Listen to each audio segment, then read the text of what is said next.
livro do profeta Ageu, capítulo de número 2. Eu vou ler a princípio do verso de número 1 até o verso de número 9. Depois nós iremos dar continuidade. E eu gostaria que você prestasse bem atenção, porque é uma mensagem que tem detalhes que são importantes, que se você não acompanhar, não prestar atenção, você não vai entender o contexto do livro do profeta Ageu. Diz assim o verso de número 1: No segundo ano do rei Dário, no 7º mês, ao 21º do mês, veio a palavra do Senhor por intermédio do profeta Ageu, dizendo: Fala agora a Zorobabel, filho de Salatiel, governador de Judá, e a Josué, filho de Josadaque, o sumo sacerdote, e ao resto do povo, dizendo: Quem dentre vós que tenha sobrevivido contemplou esta casa na sua primeira glória? E como a vedes agora, não é ela como nada aos vossos olhos?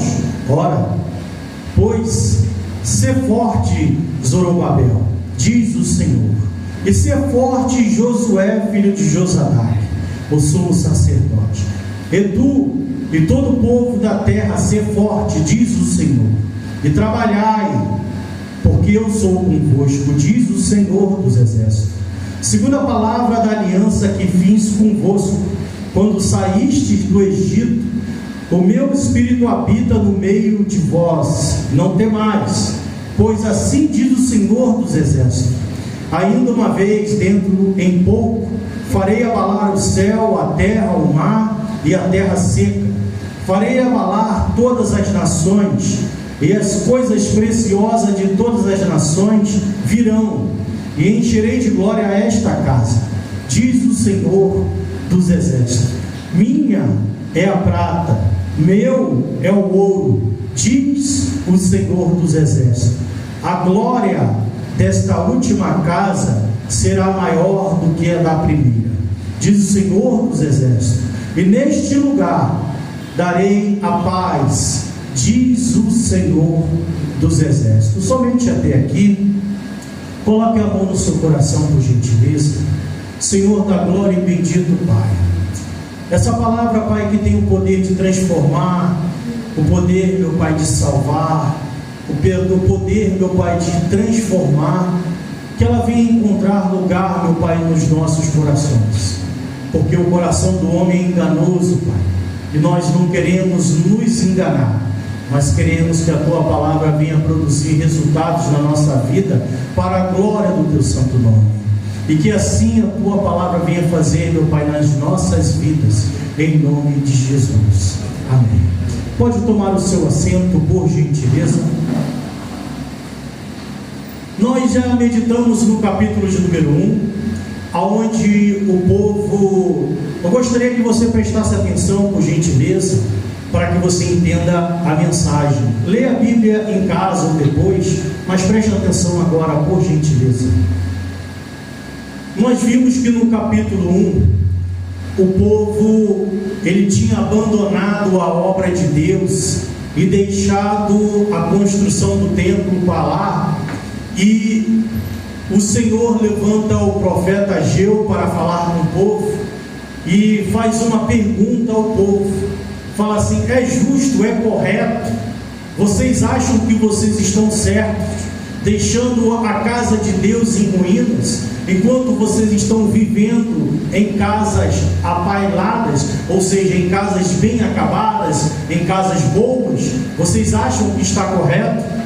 E vocês têm como justificativa dizer: ainda não é tempo de edificar a casa de Deus? Vocês acham que vocês estão certos fazendo isso?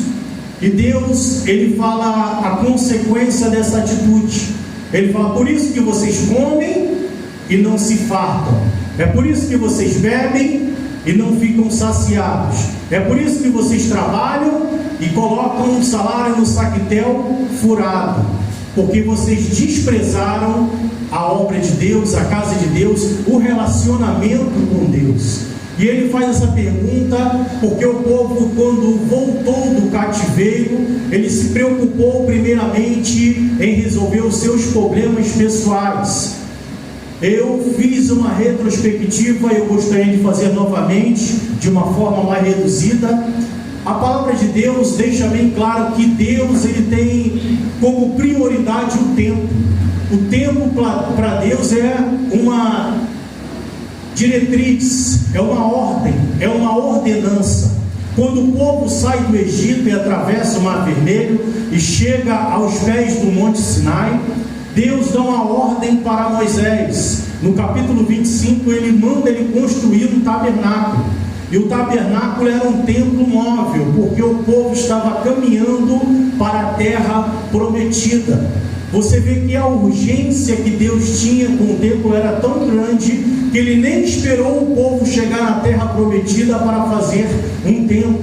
Ele manda fazer um templo, nem que seja móvel, aonde ele montava e desmontava, para que o povo tivesse um compromisso de se reunir e adorar a Ele e ouvir a palavra de Deus. Tamanha é a preocupação e a importância que Deus dá para o templo. Em todos os livros da palavra de Deus, que você vê alguma repreensão, alguma coisa que venha realmente ser relevante, isso acontece dentro do templo. Quando o povo está reunido, a manifestação de Deus é evidente. Você vê que no Pentecoste o povo estava reunido. Então toda ação conjunta que vai mover a igreja, isso acontece dentro do templo. E o povo tinha abandonado essa importância primária e deixou de lado e começou a levar a sua vida secular em primeiro lugar, abandonando uma ordem de Deus, que Ele nos dá uma diretriz, que você deve buscar em primeiro lugar o reino de Deus. E o povo começou a se preocupar com a sua vida pessoal e deixou a obra de Deus em segundo lugar. E você vai reparar que nós falamos isso na primeira mensagem, que Deus deu um prazo para que esse povo fosse para o cativeiro, ficasse lá 70 anos, e depois ele dá uma ordem a Ciro, que era o imperador, o rei medo-persa, para que assinasse um decreto e o povo voltasse para a terra prometida.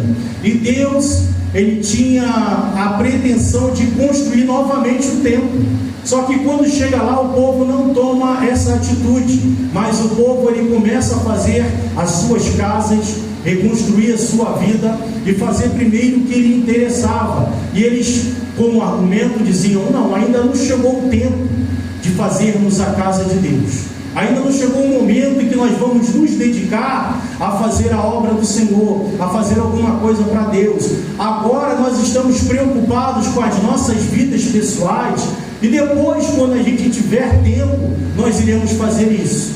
Porque não temos prata, não temos ouro, não temos recursos, não temos nada para que venhamos desenvolver esse trabalho.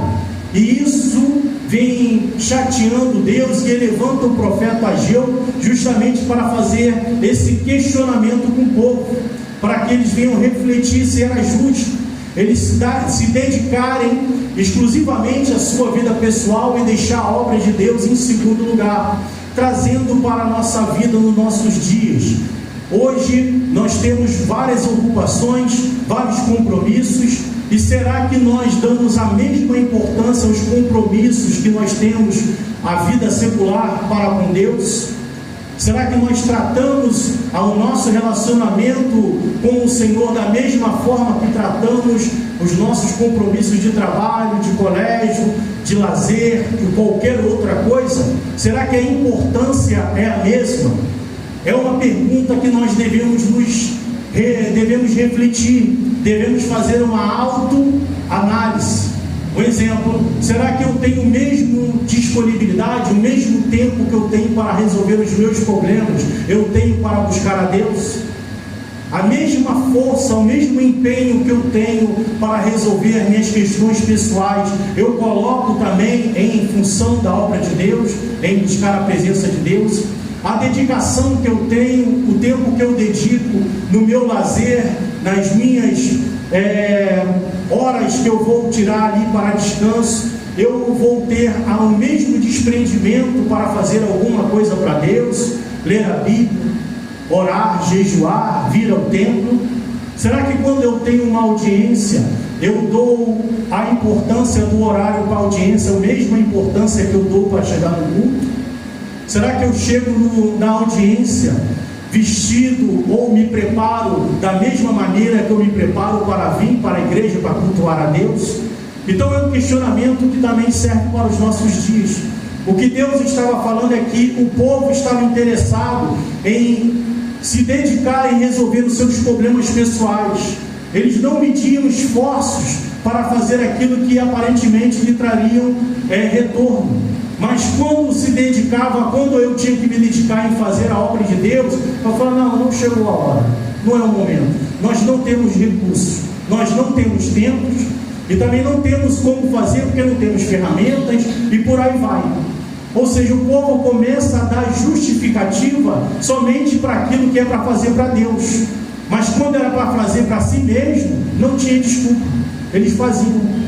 É como se eu não tivesse tempo de buscar a Deus, eu estou passando mal, eu não tenho tempo, eu tenho compromisso, mas eu consigo ter tempo para ir para a praia, para ir para o shopping, para ir no aniversário de alguém, para fazer algum trabalho secular. Eu consigo ter desprendimento para isso, mas quando é para se voltar para Deus, eu não consigo, eu não faço, eu não posso, eu não tenho cabeça, eu não tenho condições físicas, eu não tenho condições intelectuais, eu não tenho dom. Mas para fazer aquilo que me interessa, que vai me trazer retorno, eu consigo aprender, eu faço o máximo esforço para me dedicar, porque eu sei que aquilo vai me dar retorno. Então aí eu consigo fazer. Mas quando é para Deus, eu não posso, eu não sei, eu não tenho tempo, o meu físico não ajuda, o meu intelecto não dá, o meu emocional não está preparado. Eu vou dando desculpas. Por quê? Porque é algo que não me interessa. Mas para a minha vida pessoal, eu arrumo tempo, eu dou meu jeito, eu aprendo, eu faço um curso, eu me dedico, eu vou me empenhar. E o profeta Ageu está justamente fazendo essa pergunta para o povo. E logicamente, Deus, quando manda o profeta para fazer essa pergunta, ele já sabe da resposta. Que na verdade o povo não estava sem tempo, o povo não estava sem recurso, o povo não tinha falta de capacidade. Na verdade o povo não queria fazer. Eles estavam interessados em fazer somente aquilo que eles achavam interessante. E quando nós temos esse pensamento, somos voltados para agir dessa maneira, Deus não se agrada da nossa adoração, do nosso serviço. Porque quando eu falo que Ele é Senhor, eu sou servo. E como servo, eu não posso fazer da forma que eu quero. Eu tenho que fazer da forma que o meu Senhor quer. Você não pode chegar, se você for empregado, ou se você for patrão também, você não vai tolerar que o teu empregado faça o que ele quer. Mas você vai botar diretrizes e normas que ele tem que obedecer. E se você for funcionário, você também não pode fazer o que você quer. Porque o seu patrão vai falar assim, aqui não pode isso, aqui pode isso, aqui o horário é tal, aqui o horário não é tal, você pode fazer isso, você não pode fazer aquilo. Então você vai ter normas e diretrizes que vão direcionar como que você tem que trabalhar. E para Deus não é diferente. Deus, ele tem normas, ele tem regras que têm que ser obedecidas como servidão. Como eu sou servo, eu tenho que obedecer como eu devo fazer, e não fazer da forma que eu quero, e não fazer quando eu quero e da forma que eu quiser, mas eu tenho que fazer como Ele quer. Por quê? Porque Ele é Senhor e eu sou servo. Isso se eu sou servo. Então quando o povo ele começa a questionar e colocar dificuldade para que viesse fazer a obra de Deus, Deus ele não chama nem o povo de meu povo. No verso 2 do capítulo 1, ele diz este povo, porque ele não considerava aquele povo como seus servos, como seus filhos e como o povo de Deus. Então ele tem uma visão diferente. Eu posso falar que eu sou servo de Deus, mas quando Deus olha para mim, ele vê um servo. Quando ele olha para mim, ele vê alguém obediente, alguém que pratica as suas diretrizes, alguém que faz o que ele manda, alguém que determina ou detém um tempo dedicado ao seu Senhor. E tudo isso vai ser um parâmetro para mim fazer uma autoanálise, para que eu venha meditar e pensar se verdadeiramente eu sou servo ou não. E quando chega agora no capítulo 2, isso passado menos de um mês da primeira profecia, o profeta, ele diz que o povo deveria fazer. E esse verso que é o principal, que todo mundo conhece, que Deus fala, meu é o ouro, meu e minha é a prata, ele é muito mal interpretado por falta de conhecimento daqueles que explicam. Porque nós vimos que no capítulo 1, Deus manda o povo subir a montanha, cortar madeira, para que viesse construir um templo. E o povo estava esperando ter pedras preciosas, ouro, prata, porque o templo que foi derribado, que foi construído por Salomão, era um templo suntuoso, era um templo que ostentava uma riqueza muito grande. Os estudiosos estipulam que esse templo custou, hoje, se fosse orçado, 2 bilhões de reais para construir o templo que Salomão fez.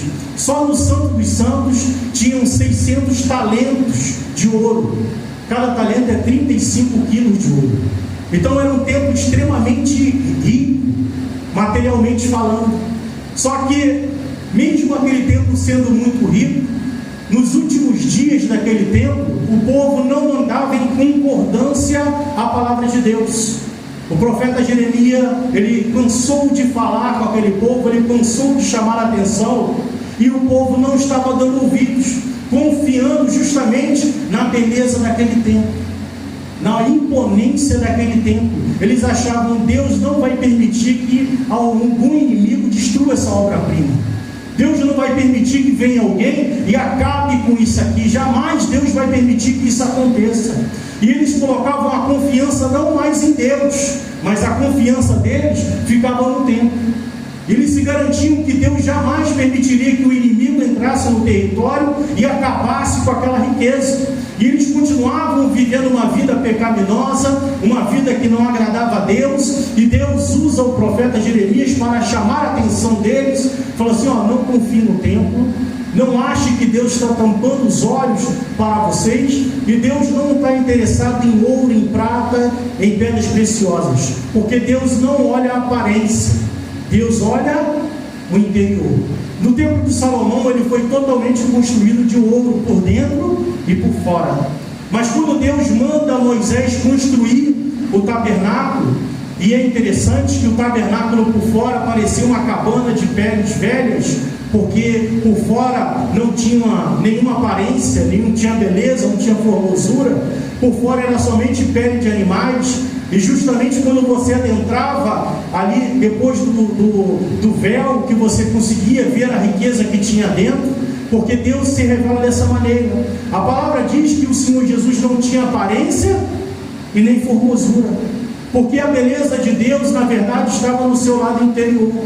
E quando o profeta Samuel, ele vai se encontrar com Davi, e Davi, perto dos seus irmãos, era um menino franzino, e o profeta falou, certamente Deus não escolheu esse camarada, porque é um garoto franzino, raquítico, certamente não foi esse escolhido de Deus. Aí Deus fala assim, Samuel, Samuel, Deus não vê como vê o homem. O homem vê a aparência, vê o exterior, Deus vê o que tem por dentro. Aquele templo era suntuoso, bonito, imponente, era um templo que chamava atenção, mas ele não tinha mais a glória de Deus. Ele não tinha a presença de Deus. Por que não tinha a presença de Deus? Porque o povo que estava cultuando naquele templo maravilhoso não zelava por ter a presença de Deus no meio deles. Eles não buscavam de todo o coração em espírito e em verdade. E eles achavam que somente por ter um templo bonito, imponente, um templo que era milionário, aonde tinha muita riqueza, já era o suficiente. Eles achavam, o que Deus vai querer mais? Nós já estamos cultuando dentro do templo maravilhoso desse, estamos vindo aqui prestar culto. Ele quer mais o quê? ele não precisa de mais nada, e eles tinham isso como garantia. E quando eles vão construir o templo lá, que depois de ser derribado, que eles voltam no cativeiro depois de 70 anos, eles veem a condição, ruínas, ele vê tudo destruído, entulhos, e fala: se a gente for construir um templo aqui, não vai nem chegar perto do que era, e certamente Deus não vai se alegrar, certamente Deus não vai responder às nossas orações, certamente Deus não vai habitar nesse lugar. E Deus fala assim: ó, o meu é o ouro e minha prata. Eu estou mandando agora construir um templo de madeira, mas que dentro desse templo de madeira venha adorar em espírito e em verdade. Não adianta ter um templo de ouro e vocês não darem a mínima para a obra de Deus. Não adianta ter um templo de ouro e vocês não tiverem respeito, reverência. Não adianta ter um templo maravilhoso e não ter temor. Não adianta nada. É melhor vocês adorarem numa cabana, mas que seja sincero, do que você estar com um templo vultuoso e vocês não estão nem aí para a minha relação com vocês. E Deus começa a falar com o povo, e ele começa a explicar que se ele quisesse, ele fazia um templo que custaria não 2 bilhões, mas ele poderia fazer um templo que custasse 4 bilhões, porque isso para ele não é dificuldade. Ele pode fazer brotar recursos de qualquer lugar, mas para ele não interessava se ia ser revestido de ouro, mas ele queria coração quebrantado e espírito contrito. Ele queria que verdadeiramente o povo tivesse interesse de servir. Ele queria que verdadeiramente o povo viesse se humilhar aos pés do Senhor, que o choro não fosse de emoção, mas fosse verdadeiramente de lamento e de arrependimento.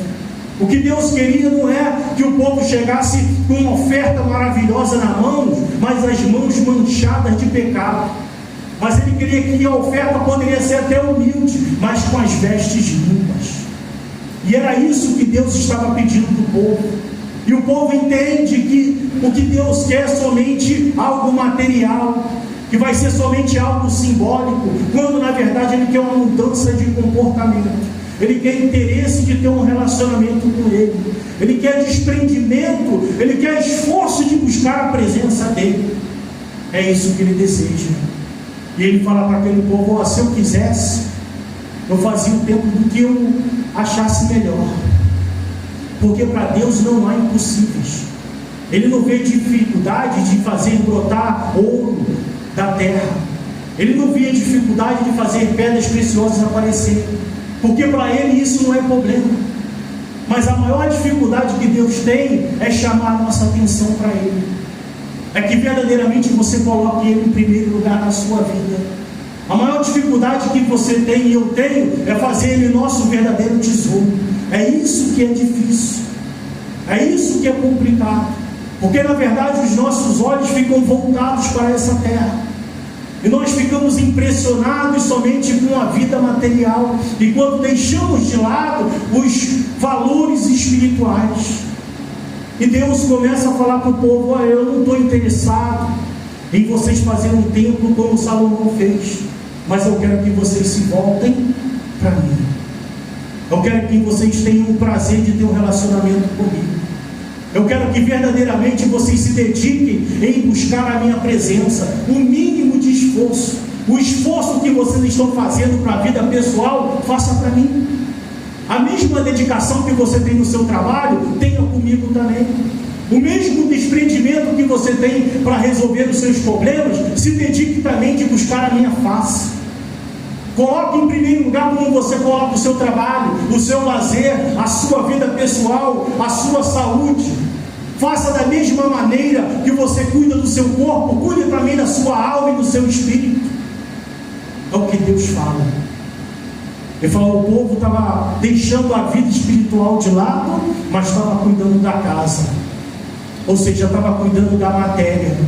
E muitas das vezes o homem deixa de lado a vida espiritual, mas ele preocupa-se com o corpo que vai perecer. Ele se preocupa com a sua casa, ele se preocupa com o seu carro, ele se preocupa com outras coisas que vão ser perecíveis, aonde a traça e a ferrugem consomem. Enquanto isso, a sua alma está sendo corroída, o seu espírito está dissolvendo, e ele não está dando atenção. Ele estava somente com seus olhos voltados para as coisas naturais. E ele deixa de lado a sua vida espiritual. Ele se desprende, ele se dedica em fazer aquilo que é somente para a matéria. Mas ele não tem o mínimo de esforço para fazer aquilo que vai trazer um resultado espiritual. Aquilo que vai fazer ele engrandecer espiritualmente. Porque aos olhos humanos isso não tem valor. Isso não adianta, é perca de tempo. Não vai me trazer proveito algum. E muitas das vezes, quando ele tem uma atividade espiritual, é para trazer um benefício material. Pastor, agora não entendi. A pessoa faz uma campanha, mas a campanha não é para trazer um benefício espiritual. A campanha é para trazer um benefício material. Porque ele precisa do emprego, ele precisa da restauração disso ou daquilo outro. Ele não faz uma campanha para ser cheio do Espírito Santo. Ele não faz alguma coisa para ser revestido de poder. Ele não faz alguma coisa para se aproximar de Deus.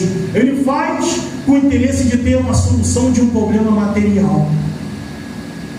E nós não conseguimos enxergar que temos um relacionamento com Deus, não buscando algo espiritual. Não estamos buscando o reino de Deus. Estamos buscando o reino material, tentando usar Deus somente como uma ferramenta para eu chegar no objetivo que eu quero, que é aqui na terra, mas não é no céu. E Deus fala para aquele povo: eu quero que vocês possam construir um templo de madeira, não tem problema. Pode ser um templo de cedro, pode ser um templo de eucalipto, isso não me interessa. Mas eu quero que vocês entrem lá dentro e me procurem com uma esperança única, e me adorem em espírito e em verdade. Olha o que o profeta diz. Abra comigo no profeta Jeremias, capítulo de número 7.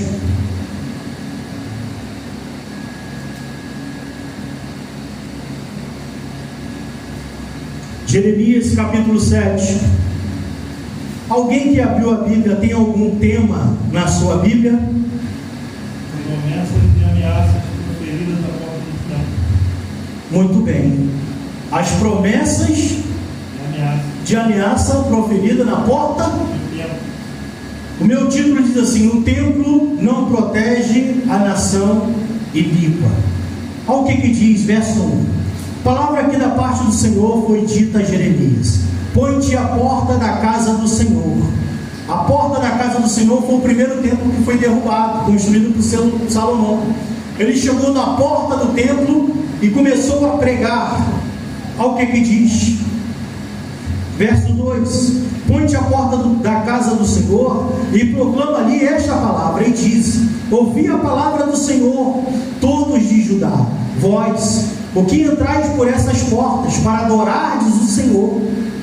Assim diz o Senhor dos Exércitos, o Deus de Israel: emendai os vossos caminhos e as vossas obras, e vos fareis habitar neste lugar. Não confiei em palavras falsas, dizendo: templo do Senhor, templo do Senhor. Templo do Senhor é este. Mas se deveras emendardes os vossos caminhos e as vossas obras, se deveras praticardes a justiça, cada um com o seu próximo, se não oprimirdes o estrangeiro e o órfão, a viúva, nem derramardes sangue inocente neste lugar, nem andardes após outros deuses para vosso próprio mal, eu vos farei habitar neste lugar, na terra que dei a vossos pais, desde os tempos antigos para sempre.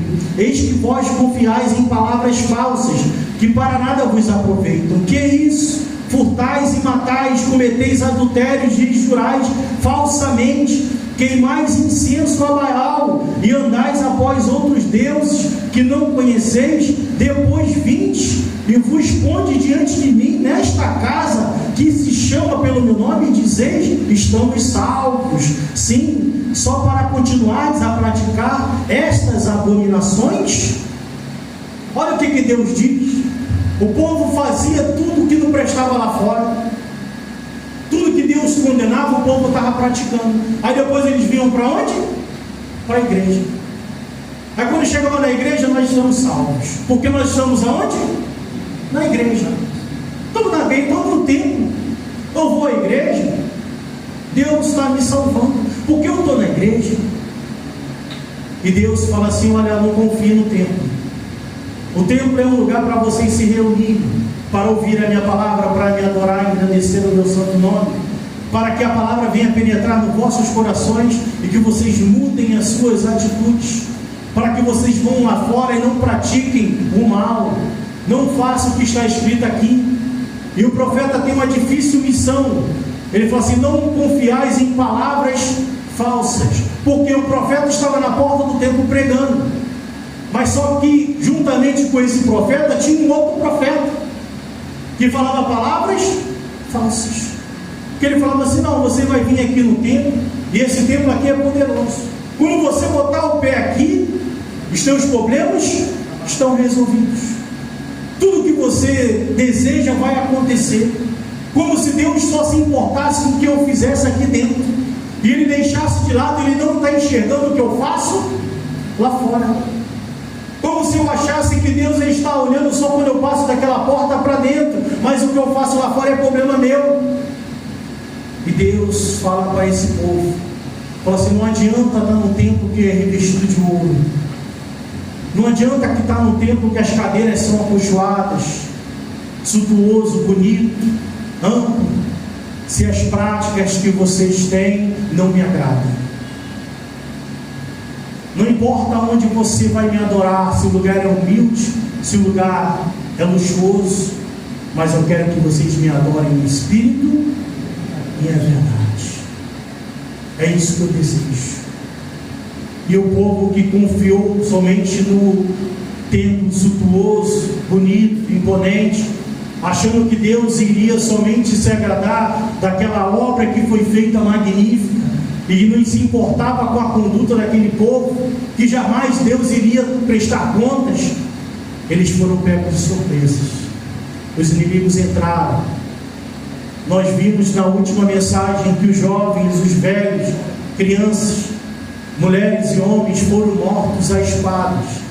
Os que sobreviveram foram levados como escravos, e aquele povo passou 70 anos como escravo, até que Deus autorizasse que aquele povo voltasse para a terra prometida. E quando o povo volta, eles não tiveram uma lição, eles voltam para a mesma prática que levaram ele para a escravidão.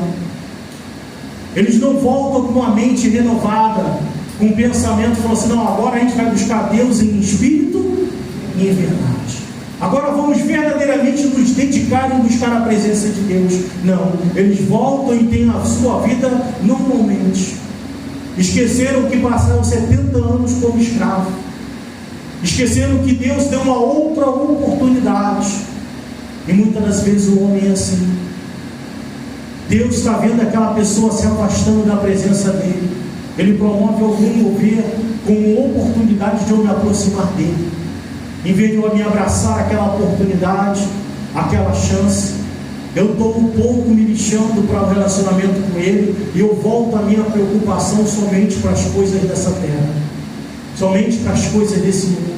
O meu relacionamento com Ele, eu penso que está bem, como esse povo achava primeiramente que o relacionamento estava bom, que Deus estava aprovando, enquanto Deus estava reprovando. Quando eles voltam para a terra que deveriam buscar a presença de Deus e promover ali um mutirão para que viesse edificar aquela casa onde eles iriam se reunir para adorar ao Senhor, eles voltam para a sua vida normal e abandonam o relacionamento com Deus e deixam para lá. E Deus, novamente, na sua infinita misericórdia, Ele chama novamente o povo e fala assim: vocês acham que vocês estão agindo corretamente? Se não fosse a minha mão poderosa, vocês estariam ainda escravos. Se vocês hoje estão adquirindo casas mobiliadas e bonitas porque eu permiti, se vocês tiveram o benefício de ter um físico para construir essas casas e novamente reerguer a vida de vocês, foi porque a minha poderosa mão que proporcionou isso. E vocês acham que estão correto em me colocar em último lugar? Vocês acham que vocês estão agindo correto? Deixaram lá a obra de Deus nos fundamentos, deixaram lá nas ruínas, e eu deixei todo esse tempo para ver se vocês iriam se voltar para mim, resolveram os problemas pessoais de vocês e estão dizendo que ainda não é tempo de se voltar para Deus? Não chegou o momento? E o povo começa a refletir, ele cai de si e eles tomam uma atitude. Vamos voltar para o livro de Ageu, verso de número 10. Ageu 2:10. Ao 24º dia do mês 9, no segundo ano de Dario, veio a palavra do Senhor por intermédio do profeta Ageu, dizendo: assim diz o Senhor dos Exércitos: pergunta agora aos sacerdotes a respeito da lei. Se alguém leva carne santa na orla de sua veste, e ela vier a tocar no pão, ou no cozinhado, ou no vinho, ou no azeite, ou em qualquer outro mantimento, fica isto santificado? Responderam os sacerdotes: não. Então perguntou a Ageu: se alguém que tinha tornado impuro pelo contato com o corpo morto tocar em alguma destas coisas, ficará ela imunda? Responderam os sacerdotes: ficará imunda. Então prosseguiu Ageu: assim é este povo, e assim é esta nação perante mim, diz o Senhor, assim é toda a obra de suas mãos, e o que ele oferece, tudo é imundo. Agora, pois, considerai tudo o que está acontecendo desde aquele dia, antes de pordes pedras sobre pedra no templo do Senhor. Antes daquele tempo, alguém vinha ao monte de 20 medidas e havia somente 10. Vinha ao lagar para tirar 50 e havia somente 20. Eu vos feri com queimaduras e com ferrugens e com saraiva em toda a obra das vossas mãos, e não houve entre vós quem voltasse para mim, diz o Senhor. Considerai, eu vos rogo, desde este dia em diante, desde o 24º dia do mês 9, desde o dia em que se fundou o templo do Senhor, considerai nestas coisas. Já não há semente no celeiro. Além disso, a videira, a figueira, a romeira e a oliveira não têm dado seus frutos, mas desde este dia vos abençoarei. Deus chama o povo com a reflexão. Ele chama o povo e fala assim: vem cá, vamos meditar. Eu vou fazer uma pergunta para vocês. Vocês têm agido dessa maneira, dessa forma? A vida de vocês melhoraram depois que vocês abandonaram o relacionamento comigo? Quando vocês chegam lá no lagar, tem mais ou tem menos? Vocês construíram casa, conseguem ter prazer nessa casa? Vocês têm paz? Vivem bem? Vocês conseguem desfrutar do que vocês conquistaram? Porque uma coisa é você ter, outra coisa é você desfrutar daquilo. E Deus lança essa pergunta para o povo: vocês deixaram a minha obra para lá e fizeram a de vocês. Isso trouxe benefício? Vocês estão se sentindo bem com isso? Vocês estão felizes? Têm paz? Têm alegria? Vocês conseguem sentir prazer no que vocês conseguiram? E ele começa a trazer uma reflexão sobre a vida do povo, porque na verdade nós só temos felicidade plena quando estamos nos relacionando com Deus, quando estamos bem com Deus, quando estamos em paz com Deus. Porque uma coisa é você ter uma casa e uma coisa é você ter um lar. Pastor, qual é a diferença? Um homem pode ter uma casa com 30 quartos, mas ele não se sentir bem dentro daquela casa. Um homem ele pode ter 30 mulheres, mas ele não ter prazer com nenhuma delas e não ser feliz com nenhuma delas. O homem pode ter uma saúde de ferro, mas ele pode se sentir amargurado ao ponto de querer dar um tiro na própria cabeça. A felicidade não está somente relacionada à matéria, à coisa que você pode conquistar, mas é algo muito mais profundo do que isso. É muito provável que um homem que tenha a presença de Deus e seja cheio do Espírito Santo, ele tenha falta de alguma coisa material, sim, porque o prazer com Deus não está relacionado ao que você pode conquistar aqui nessa terra. É bem possível que você possa ser um homem extremamente realizado, cheio da presença de Deus, feliz, com paz, e você ter falta de alguma coisa. Porque Deus ele não relaciona o prazer, a alegria, ele não relaciona o bem-estar que você tem, o prazer que você tem na presença dele, com circunstâncias materiais. É muito possível que quando você seja cheio do Espírito Santo, pessoas que estão no patamar material muito mais elevado que você, com a saúde melhor, com as finanças melhor, possa estar vivendo dias bem piores do que você. Porque a completude, a plenitude de vida, a alegria, nós só temos quando nós estamos em paz com Deus, quando a presença dele verdadeiramente está na minha vida. Eu só tenho um transbordamento de prazer, eu só consigo ter a plenitude da alegria quando eu tenho um relacionamento próspero com Deus. Muitas das vezes você vai ler passagens bíblicas e você não vai entender. Quando Davi fala, o Senhor é meu pastor e nada me faltará, ele está fugindo de Saul e ele não tem nem pão para comer. Ele se finge de maluco para escapar dos seus inimigos. Ele chega no templo e pede a Aimeleque pão para comer porque ele estava passando fome. Ele diz, o Senhor é meu pastor e nada me faltará. Aos olhos humanos isso é uma loucura. Ele fala, como um homem pode falar que nada vai faltar, se os inimigos estão querendo matar ele, está fugindo de caverna em caverna, e tem dias que ele não tem nem pão para comer? Como é que esse homem pode dizer que nada pode lhe faltar, se já lhe está faltando? É porque ele entende que quando ele tem verdadeiramente a presença de Deus, nada lhe falta. Isso é algo inexplicável aos olhos humanos. Um ser humano que não tem a visão espiritual, ele não consegue entender isso.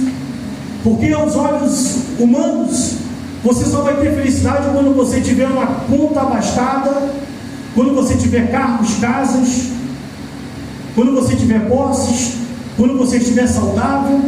Aos olhos humanos, somente dessa forma que você tem prazer, que você tem alegria.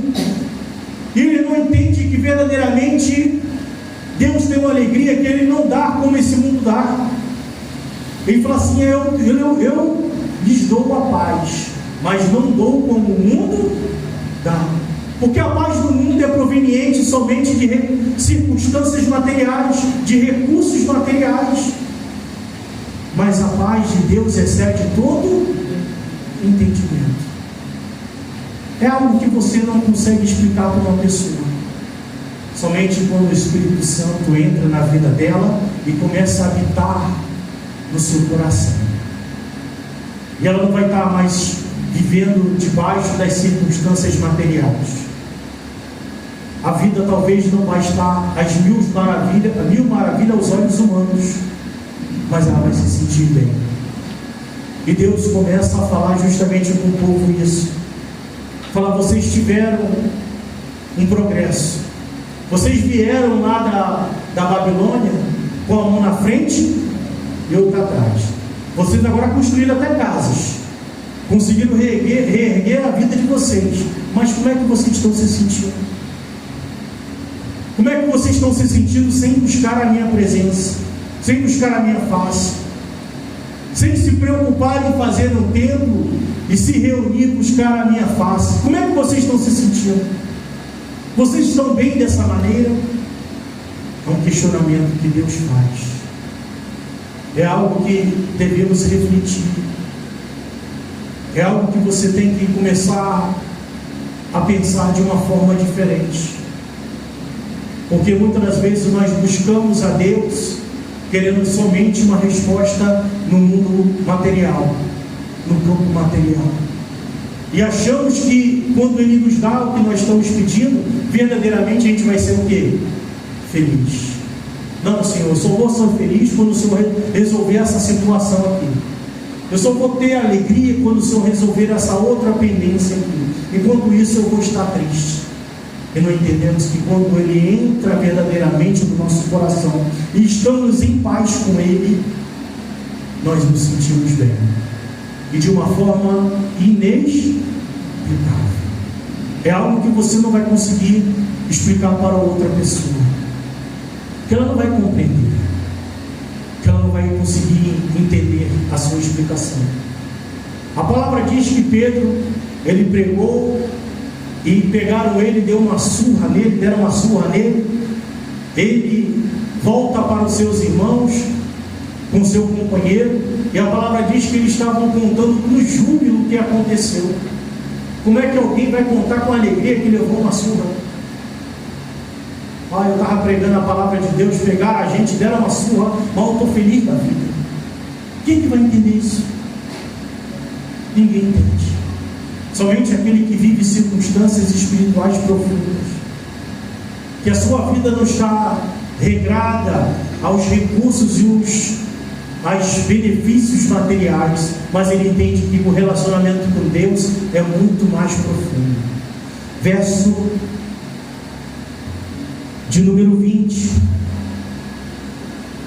Veio a palavra do Senhor segunda vez a Ageu, ao 24º dia do mês, dizendo: Fala Zorobabel, governador de Judá, farei abalar o céu e a terra, derribarei o trono dos reinos e destruirei a força dos reinos das nações, destruirei o carro e os que andam nele, os cavalos e seus cavaleiros cairão, um pela espada do outro.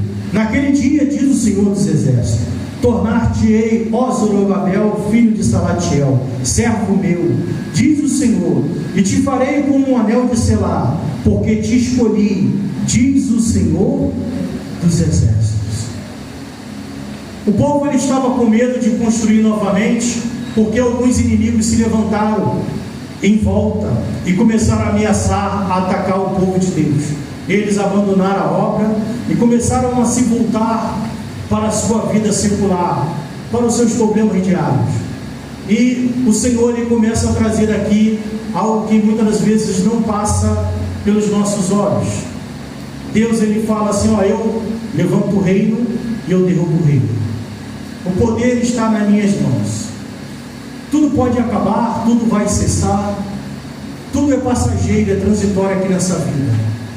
Teve o reino da Babilônia, teve o Império Medo-Persa, teve o Império Romano e outros impérios que surgiram aí durante a história. Acabaram. Mas o reino de Deus permanece para sempre. E ele fala para Zorobabel: ele fala, você quer ingressar no meu reino? Ou você está decidido a somente viver para um reino transitório? Você está decidido a trabalhar comigo, que o meu reino nunca acaba, que ele não tem nem início nem fim de dias? Ou você quer somente investir naquilo que é passageiro e transitório, que daqui a pouco vai cessar? O que você prefere? E é uma pergunta que serve para a gente. Muitas das vezes nós queremos somente investir os nossos recursos intelectuais, todos os tipos de recursos que Deus nos dá, somente algo que vai ser passageiro, e deixamos de lado de investir naquilo que é eterno, que é o reino de Deus. E todo o poder está na mão dele. Tudo isso que você vê aqui está sob o controle dele. Ele tem domínio de todas as coisas. E uma coisa ele deixa bem claro: tudo isso vai passar, mas a palavra dele permanece para sempre. Eu tenho que buscar justamente aquilo que é eterno para a minha vida. Eu tenho que me dedicar em buscar a presença de Deus. É muito difícil você se enquadrar nessa visão. Às vezes ficamos focados na nossa vida, empenhados somente em coisas que vão ter uma durabilidade, que é passageira, e deixamos de lado o que é eterno. Não é que Deus ele quer que você somente venha buscar Ele e deixar a sua vida para lá, não é isso, mas Ele também não quer que você faça o contrário, que você se dedique somente à sua vida que é transitória e passageira, e você deixe Ele de lado que é eterno. Ele quer que você tenha a visão de que você depende dele não somente por poucos anos que você vai viver aqui nessa terra, mas que você depende dele para toda a eternidade. E quando eu não me lembro dele aqui nesse momento, que vai ser transitório e passageiro, quando eu deixo de lado o meu relacionamento com ele nesse pequeno período de tempo que eu vou passar aqui nessa terra, que é como um piscar de olhos, que é rápido e passageiro, que a palavra revela que nós somos como a erva do campo, que brota, daqui a pouco murcha, e eu somente ficar com os olhos voltados para esse período, e não me atentar para a minha vida eterna, é um desperdício. Eu estou perdendo tempo. Eu tenho que cuidar da minha vida transitória, mas eu tenho que cuidar mais ainda da minha vida espiritual, porque isso aqui vai passar, isso aqui acaba. Os reinos, a terra, todo o domínio está nas mãos do Senhor, e tudo isso é passageiro e vai terminar. Eu tenho que me preocupar com aquilo que é eterno. Eu não posso fazer como esse povo, que ele estava voltado somente para aquilo que vai ter um tempo de validade, e deixando a presença de Deus para lá. Vou trabalhar? Sim. Vou me dedicar em ter uma vida melhor? É óbvio. Mas eu tenho que me dedicar mais ainda em buscar a presença de Deus, e voltar para Ele. Eu tenho que entender que todos os dias, quando eu levanto da minha cama, para que eu venha trabalhar, se eu vou conseguir dar um passeio, fazer qualquer outra coisa, eu só consigo fazer isso porque Deus permite. E Ele quer somente que eu venha usar um pouquinho desse recurso que Ele me dá para buscar a presença dEle. Essa força que Ele me dá para mim trabalhar, o intelecto que Ele me dá para que eu venha ganhar dinheiro, para que eu venha fazer alguma coisa para dar um retorno para mim, a saúde que Ele me dá para que eu venha fazer alguma coisa, para que eu venha trazer um benefício para a minha família, Ele também quer que eu venha fazer para a obra dEle, para buscar a presença dEle. É muito o que Ele está pedindo? Não. Mas muitas das vezes pegamos 100% do recurso que Ele nos dá e usamos somente para nos servir, e deixamos Ele de lado. Usamos tudo que Ele nos dá somente para fazer as nossas vontades, e deixamos a vontade dEle em segundo plano. E Ele chama aquele povo para essa reflexão, assim como Ele nos chama hoje, para que a gente venha meditar. Eu dou a mesma importância para a palavra de Deus como eu dou para o meu telefone. Eu dedico o mesmo tempo para buscar a presença do Senhor quanto que para fazer as minhas atividades de lazer. Tudo isso é algo que eu tenho que refletir,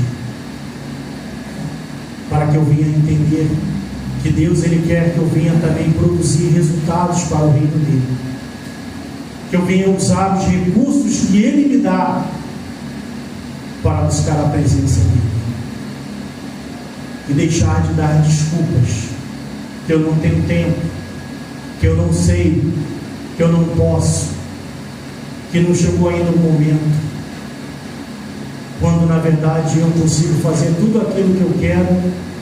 Eu dou um jeito, mas quando é para voltar-se para o Senhor, eu dou desculpas. Então vamos voltar a nossa atenção para o Senhor, vamos nos dedicar em buscar a presença dEle, vamos nos empenhar em fazer a vontade dEle. Ele não quer que eu venha me tornar um religioso. O que é o religioso? É aquele que somente acha que eu fui na igreja, eu já cumpri o propósito, eu já fiz o que eu tinha que fazer. Deus, Ele não quer um relacionamento mecânico, Ele não quer uma relação superficial, Ele quer intimidade. Ele quer me conhecer e te conhecer face a face. E você não conhece ninguém na intimidade sem ter um relacionamento profundo. Você não consegue ter intimidade com uma pessoa que você não convive com ela. Intimidade com Deus requer dedicação, empenho, dedicar tempo, atenção. Relacionamento com Deus requer abrir mão de alguns prazeres que eu vou ter para ter um prazer maior ainda, que é ser cheio da presença dele. É quando eu decido deixar de lado algumas coisas que vão me trazer um momento de prazer para algo que vai me trazer um prazer eterno.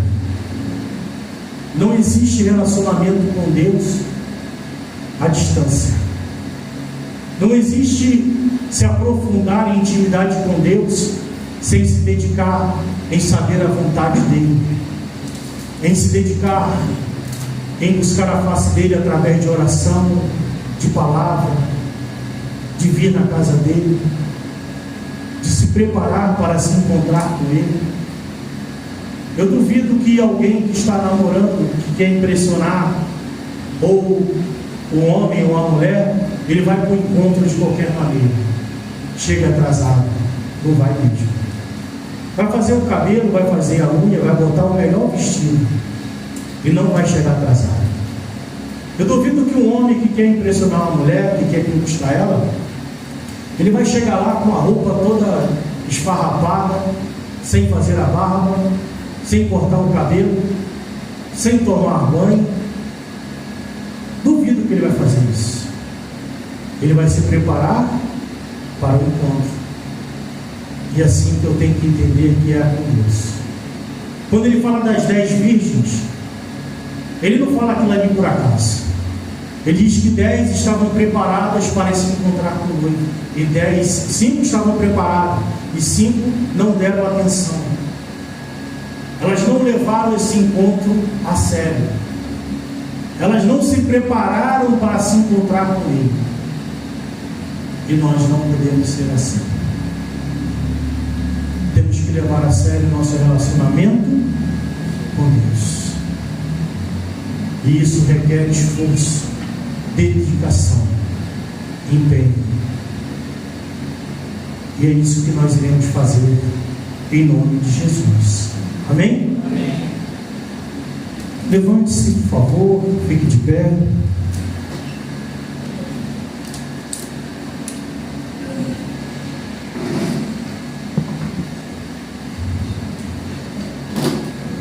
Gostaria de convidar você para orar comigo agora nessa noite. E eu gostaria que você entendesse também que para que você venha buscar a presença de Deus, para que você venha